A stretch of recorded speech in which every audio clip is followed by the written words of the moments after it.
Welcome to the Startup Competitors Podcast, where we talk with early-stage entrepreneurs to understand what information they use to inform product roadmap, strategy, and market differentiation. Welcome to the podcast. Today we have Jeff Wraley, who's the founder of BestQuote. Jeff, welcome. Thank you for having me. Why don't we start with a quick pitch for BestQuote? Yeah, BestQuote is a white-labeled software tool for home improvement contractors that gives them some efficiency in the sales process. We collect better information for contractors to consider before they make a site visit. Make that a little bit more tangible for me. If I'm a contractor, what's my user experience? And if I'm a homeowner, what's my user experience? So right now, we've got an MVP out there. So the current experience is a little trimmed back from where it's going to go. But generally, as a contractor, my tool sits on a contractor's website and collects user information, homeowner information, and sends a homeowner a text message, generally replacing that first initial phone call. And then a homeowner gets that text message and walks through a survey and uploads a video describing the work to be done for their project, just as they would if the contractor were actually in the room with them. And then that information goes back in a light version of a CRM. And we also have some notifications that allow the contractor to kind of decipher the lead, understand the project a little bit more so they can understand the best mode of follow-up. Awesome.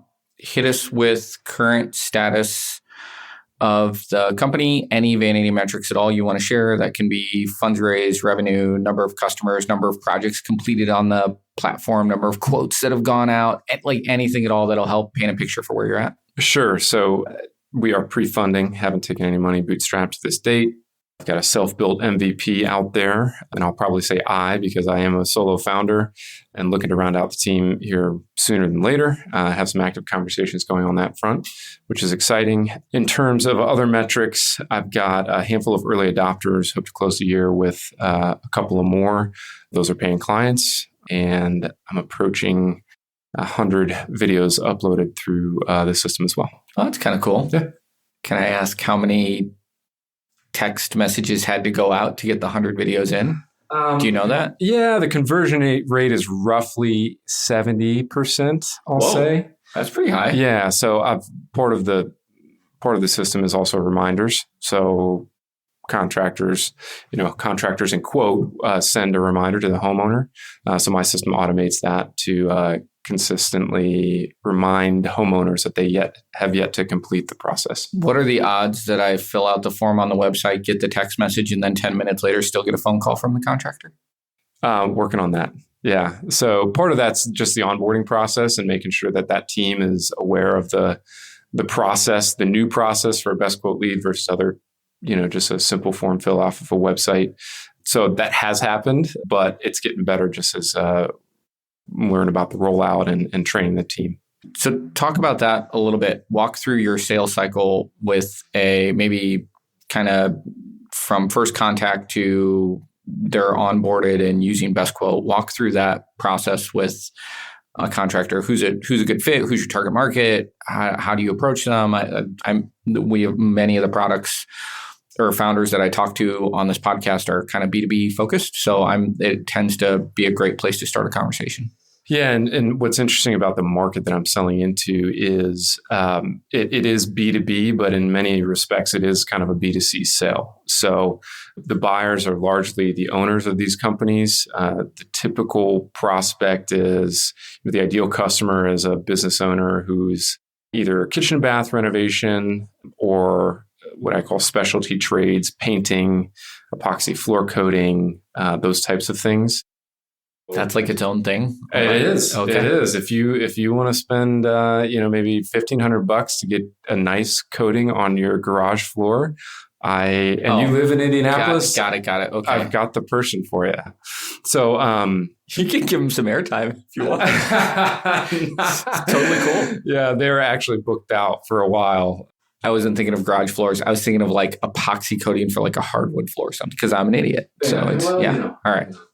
That sale is typically talking to the business owner or kind of the general manager. Lots of times I end up talking to kind of the office manager who's scheduling jobs, answering the phone, doing some procurement of materials, that type of thing. And that business owner is ideally, a little bit younger, maybe not so stuck in their ways and willing to look at other ways of doing things, likely already has some technology launched on the CRM side. A good indicator for me is if they have a website that's mobile friendly. So I use that as a screening tool a good bit. What percentage of them are mobile friendly? I'm probably a bad person to ask that because I write the ones I'm pretty good at understanding if they're. But it's harder to build a website nowadays that's not mobile friendly, isn't it? Because everybody's using Wix or Squarespace. Well, and that's what I would say is that it's a very high percentage. Okay. But I also I just don't see the other ones. It's kind of like I just throw them off the list right off the bat. So. But I mean, that's a good point. A lot of contractors, it doesn't take a lot to have a decent website and to even get a little bit of basic SEO going. Another thing I look for is whether they're spending ads on Google Ad. Oh, yeah. Or even, next level is their Facebook presence and their Instagram following and, whether they're active there. Interesting face. No, I'm smiling because I know you were talking to one of my friends who runs a construction company recently, and I'm smiling because he's all proud of his Instagram presence, his game. And so when you said that, it just made me smile. So you would be surprised at how many people or how many contractors are active on Instagram. And as I look as a go-to-market strategy, that is absolutely a tool to target contractors who are active there. They are just fit the bill of my target contractor for a lot of reasons. So, nice. Yep. Okay. So you identify them, you have that first conversation. How much of your sales cycle is an education process versus them? Like you give the pitch and they're like, heck yeah, I know how we do, sign me up, let's go. Yeah, I mean, there's a lot more sign me up, let's go than there is education. Really? And that's partly because I've gotten better at pitching it. Figuring out who it is. The pitch used to be, qualify leads and the buzzwordy type stuff. But really what works is when I talk to a contractor and say, do you spend about an hour or an hour and a half of your time on a site visit? And they usually say yes, because they're driving around and, committing that time. And then I ask them what their close rate is usually it's roughly 30%. For higher dollar projects, it's even lower than that. But for kind of the commodity type things like a painting contractor, if you want to get the exterior of your home painted, more often than not, that's a 30% close rate for a contractor who goes out to the site. So if I get yeses to those two questions, which is often the case, then I can turn that conversation to say, here's a better way of doing it. So that's getting easier as I've kind of figured out the sales method there. When you think of competition for best quote, what comes to mind? I think what comes to mind, one of the things I'm working on is understanding the mental space of people I'm talking to on the investment side, but also from contractors.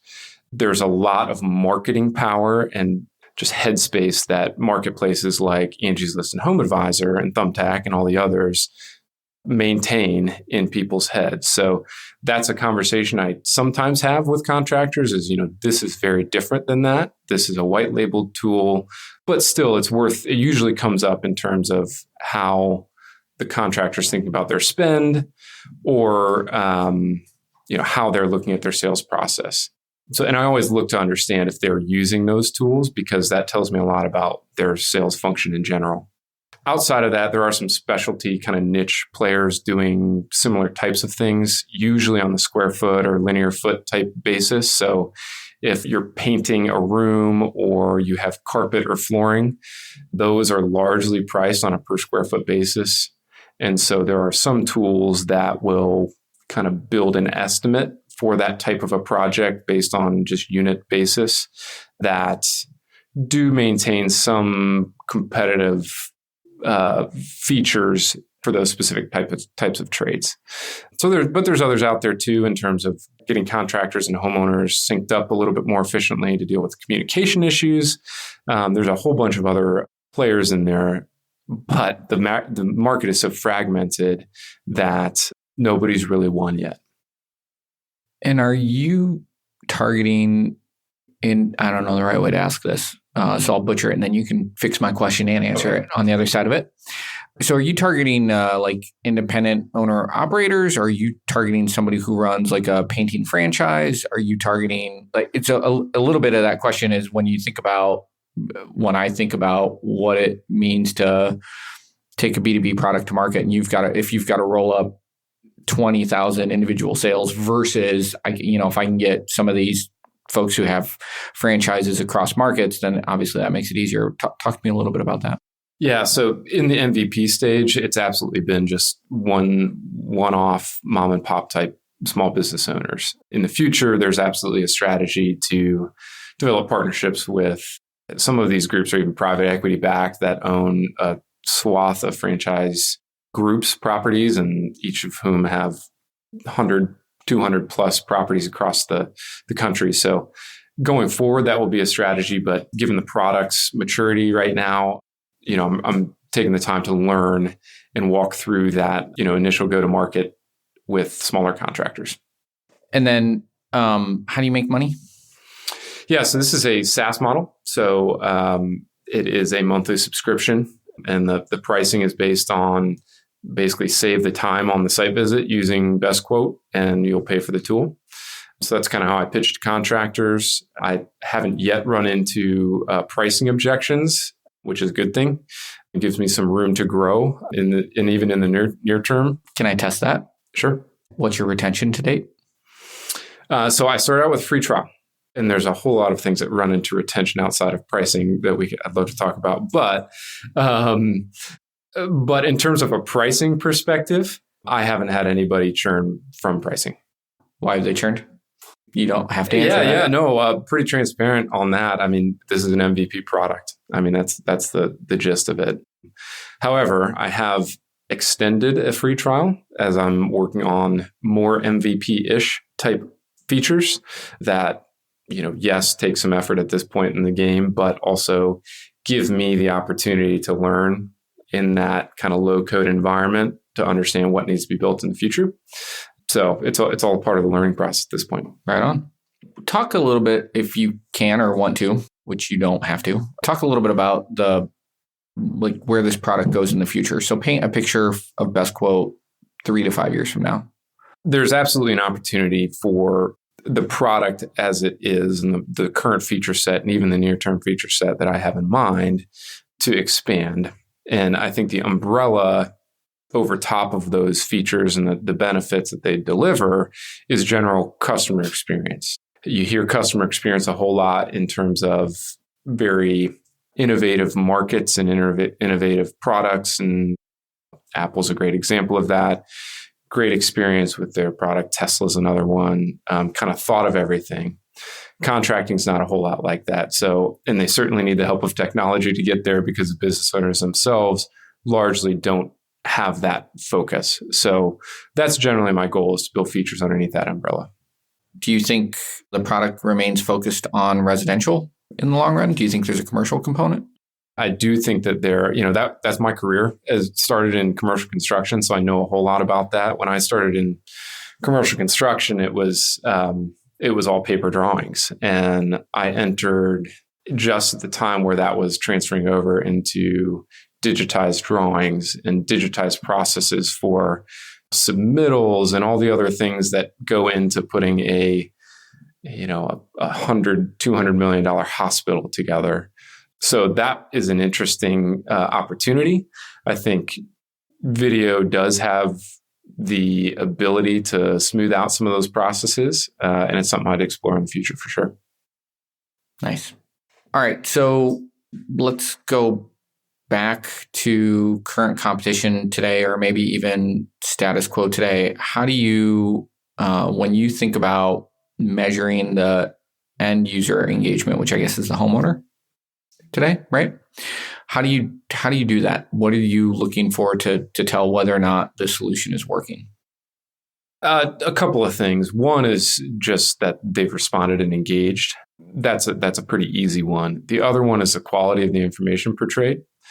Being an MVP, some of the first videos that I got through the system were a video with no talking. So you might think that's intuitive to talk through the project, but that's something that I had to remind homeowners of, that's very important.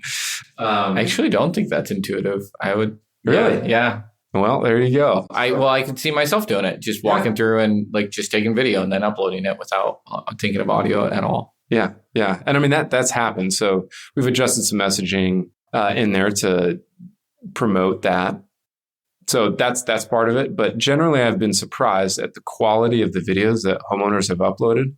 I'd say even on the audio thing, no description of the product. I'd say 10, 15% of the videos coming through are like that, and 70+% have what I would say is very high value to the contractor. So those are two things that I'm looking out for.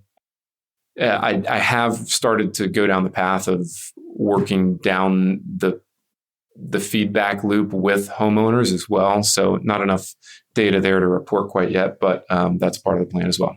What are your thoughts on kind of emerging technologies in this space? Specifically, I'm thinking about things like we have one of the startups in our portfolio does some augmented reality work. And I've seen them do some things like, when you're capturing the video footage, right? Like you can do some spatial dimensioning, right? So we could scan this room, and in theory, with some degree of accuracy, which might currently be questionable, it might tell you dimensions of this room, right? So I know that wall is 8 feet and that wall is 8 feet, and therefore, what you're saying, right? If you're painting, maybe it could very quickly kick out some of those key dimensions for certain projects. And I don't even know if that technology is there yet where it's reliable enough for quotes and things like that. But certainly when you fast forward 5 to 50 years, because who knows when it'll be ready for prime time. But when you fast forward at some point, you can totally imagine a world where somebody uploads that video and not only are they getting a quote back, but they're maybe even getting mock-ups, back on top of those photos or videos and things like that, where you can, you could show a virtual rendering of that space. What are your thoughts on that? Yeah, I mean, there's a ton of opportunity there. Is anybody doing that or trying to do that? Yeah, so there are several venture-backed companies out in the Valley are working on, I wouldn't say it's the equivalent of the room-sized computer, but it's kind of like that, kind of a clunky solution that based on kind of computing power and what needs to be measured and the intake ports for that data to be brought into compute on is just clunky and not quite ready for prime time, as you said. However, everybody or many people are familiar with the OurKit and the AR tools that the iPhone has and the Android devices have, at least I think so. Some of that is relying on what's called an AR session, which is not usable by a browser, not accessible by a browser right now. So there's some kind of there's a user gap there to get somebody from their browser into another app. So so instead of a text message where you say just send us back a video, now it's go download our app. That's right. Launch it. That's right. Do the thing. So there's a lot happening in that space. There's a company called Hover who does kind of exterior measurements for roofing, siding, gutters, and they'll take a handful of photos and put it into a model. That's not photos being taken by homeowners. It's photos being taken by contractors who then can produce a very, very slick looking estimate in short order. Got it. This episode is brought to you by Full Stack PEO. Most founders start companies because they figured out a better way to solve a problem or serve a need, not because they love tracking payroll, filling out compliance forms, and explaining employee benefits packages. And yet, all that stuff still has to be done. That's why there's Full Stack PEO. Full Stack PEO specializes in turnkey HR for emerging companies, not just those core services, but advice and expertise that help founders maximize employee potential. Curious? Find out more at fullstackpeo.com. How do you balance your time between product, supporting current customers, sales, fundraising? I believe you have a family. So I'm always curious when I meet a lone founder, like what does that look like for you, or what are some of the ways that you try to figure out where to be spending your time at any given point? I have, since I started this journey about a year ago with this specific effort on Best Quote, you have to ask for a lot of forgiveness of yourself and from the people who are close to you, because your headspace is completely bogged down. You're working hard, working long hours, and you're also probably making promises to yourself and to others that you're not keeping. That's just kind of how it is as you're in this stage. So for me, my system is to write basically all of the areas to where the tasks line up. Typically it's fundraising, new customer acquisition, product work, and any current client needs or requests. And those go into a list in my notebook, because that's the way that I found I'm most effective. And I develop a weekly plan, weekly checkboxes on each of those sections. Usually in terms of triage, it's current customers come first, new customers come next, new product features are probably after that, and then investment has been a little bit lower on the list, but that's going to creep up here soon. And when you actually then go to execute that, how do you keep a fire that breaks out in one of those other areas derailing you from, the plan that you had made for today, right? Like, so today I'm going to do X, Y, and Z, and then today happens to you. What does that look like? Yeah, it's like, I think they always attribute everybody has a plan until they get punched in the face to like Mike Tyson, or whoever. Yeah, I don't know if it was him, but I love the quote. The answer is I don't. Largely I have to react, and it goes back to the hierarchy of the triage levels. So I react when I need to react, and that's where forgiveness of myself comes in, because sometimes I'll look at the list and say I had these things to get done. That was a plan for the week, and I didn't necessarily get there. But I also have to be very honest with myself with, did I triage correctly and get things off the list in the right order? Did you do sales before this? No. How's that been? A learning process, but I actually kind of love it. You seem like you would. I did not think you were going to say no there. I had assumed you were going to. Well, I mean, it's part of it's just a study of. I found some tools out there and kind of people who talk about sales in the right ways. At least what I would say are the right ways. What have been some of your best resources? Josh Braun, Braun, is I almost call it conversational selling. I don't know if that's a thing, but it's taking the sales out of sales. If you've got a product that somebody wants and that somebody's going to derive benefit from, then you can sell to them. If not, then work to understand. Don't sell, work to understand. And there's a way to do that. And he has some tools and some structures and some classes that you can sign up for. And it's a really good starting point for somebody who, like me, who wasn't in sales. I mean, generally I like people. I'm an outgoing person and maybe have the personality for sales, but there's still the tactic of picking up the phone and smiling and dialing. It did not come easy, but I've done some of that and been able to kind of develop a skill around that. Nice. That's a nice little nugget. And then you've also been, did I pick up correctly, you're using a low-code platform? Yeah, a bunch of them. My back end is using Airtable, and then Zapier is the glue that holds everything together. And I've got a whole bunch of tools. Sometimes I forget how many are out there, but it works. It's getting the job done.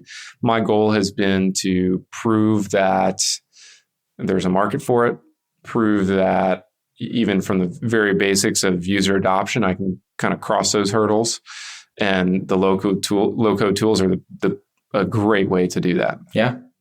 If I had to hit you with some key kind of investor questions, like, do you know your current cost of customer acquisition? So cost of customer acquisition is super messy right now. Because to be clear, it's super messy in well-established business. So that is both the promise and the lie. So so you know. Yeah. I mean, I have after working in commercial construction for a handful of years and doing some technology work in the commercial construction world, I went back to business school and then started consulting in strategy and finance world. So very familiar with how... You are not old enough for any of this. All right, sorry, keep going. So it's essentially 5 years and 5 years. So that's my timeline.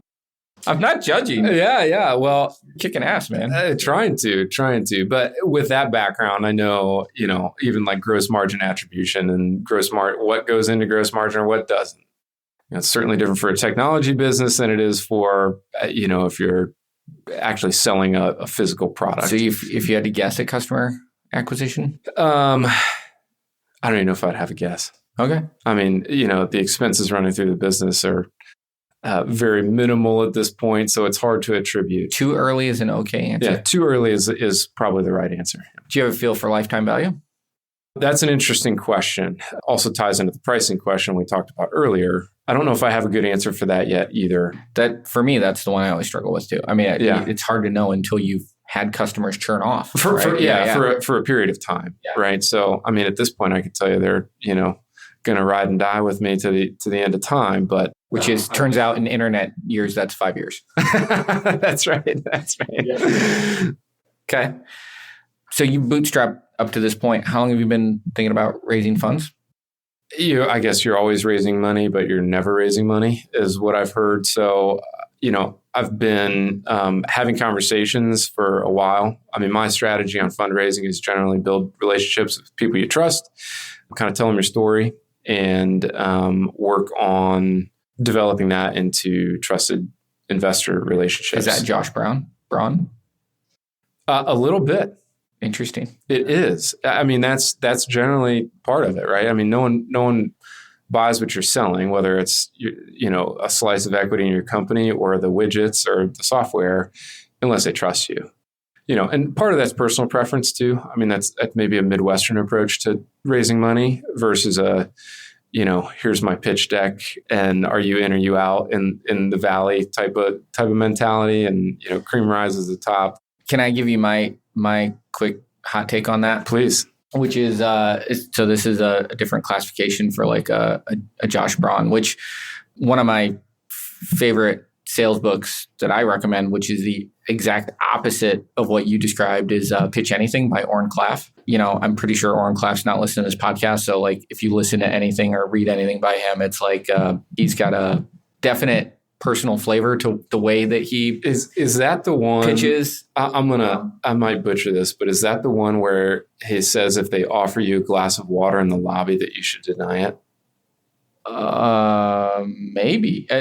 So I will say I don't remember. It totally sounds like something he would say. Okay. Yeah. So it's congruent. But so my big takeaway from Pitch Anything is this concept of hot cognition and cold cognition, right? When you're with a buyer or somebody you're pitching, you want to keep them in hot cognition, right? I want to keep you thinking about the promised land. How's your life going to be better when you're using Best Quote? How are you going to get rich as an investor by giving me money? How are you going to, my goal is to keep you there. And the second you start asking me cold cognition questions, like, tell me what your lifetime value of a customer is. Tell me walk me through your sales process for how you find a target customer and what that funnel looks like. All of those are cold cognition questions, which doesn't mean you shouldn't answer them or that that person has no right to know, but it does mean they're looking for a way to kill the deal. Because the only reason you ask cold cognition questions is because you're trying to find a reason to say no, right? Interesting. No, I think there's a lot of truth to that. I mean, I think it's a super fun, anyway, it's a great book. If you sell anything or if you're raising money, you should go Pitch Anything. And I'm totally by Oren Klaff, and I'm totally going to get Josh Braun. But when you're talking about your own style, there's another book that made me think of, and this is the one that will make some people listening to this cringe because I talk about this book a lot. And there's no reason to ever buy this book. I'm going to give you the entire book right now. It's a book called Sales Dogs. And again, you don't need to buy this one. Here's the entire book. Basically, there are 5 types of salespeople, and they each map to a breed of dog. You have the pit bull, which everybody is familiar with. Pit bull is like your cell phone salesperson. You're allowed to say no. Say it quick so I can move on and talk to the next person, right? Like I'm looking for a yes or a no, right? Then you've got your Chihuahua. Your Chihuahua is the person who knows everything there is to know about the product. They're the depth of information. They know more about the customer's company than the customer does, right? I know a couple of Chihuahuas. It's amazing when you go on sales calls with them. They're like, I read the annual report for the company last night. And you're like, what? I think I watched a little TV and fell asleep. Like, right. Like, what do you mean you read the annual report? That's a Chihuahua. It's an easy way to tell. Then you've got the Golden Retriever. Golden Retriever is great for enterprise sales. They're like, your procurement department says, I need you to go get me this proof of insurance. And they're like, yeah. Okay, I'm going to go get that for you. And they're happy to do it. And they come back and then you're like, I need you to get me a new statement of work for X. And they're like, yeah, okay, happy to do it. And they go get it. They bring it back to you, right? Like, so Golden Retrievers are awesome for big, huge accounts where you could just get lost, right? But they love it there, right? Because they're just happy to make people, I'm here to please, right? Like, I want to make this a great experience for you. I'm happy that you're working with us. And it's genuine. It's real, right? And then you've got the Poodle. The Poodle is the person that you put up on stage at a conference and they're speaking, and it's when they get into an elevator, by the time they get to the 10th floor, they know the names of all the kids on all the people in the elevator and what sports they play, right? Like the Poodle just gets people talking. Everybody wants to talk to them. They're all about deal flow, right? Like your Poodles are the way that deals come into your company. But let's be clear, they're Poodles. They can't follow up on a deal. They just know how to get leads. They're not necessarily the best at closing them, at moving them forward, at walking them through a process. And then you have your Basset Hound. Your Basset Hound, which is sounds a little bit like what you were saying. The Basset Hound it's a salesperson, but you'd never know it. They just come up next to you. They want to be your friend. Someday you're going to be like, oh, hey, I need quoting software. Hey, Jeff, you do quoting software, don't you? And you're like, yep, I do. That's right.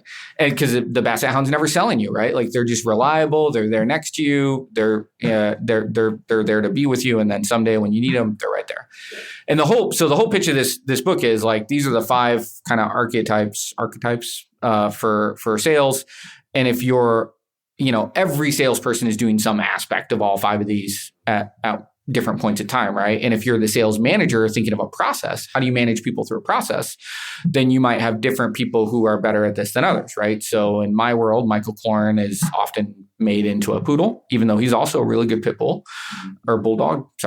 He's also a really good bulldog, and he's also can be a really good Chihuahua, and he can, he can do a lot of things.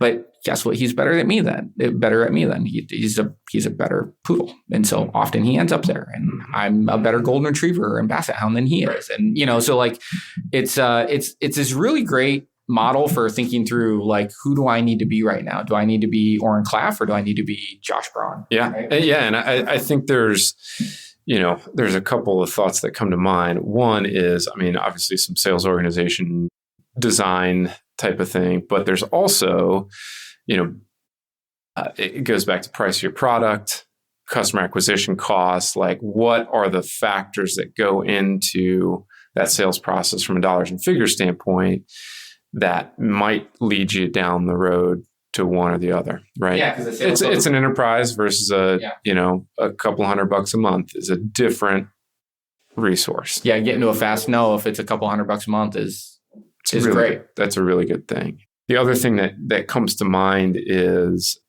I'm kind of in this matrix of, another dimension, or the derivative of my product is essentially a sales product, right? So I'm selling a sales product.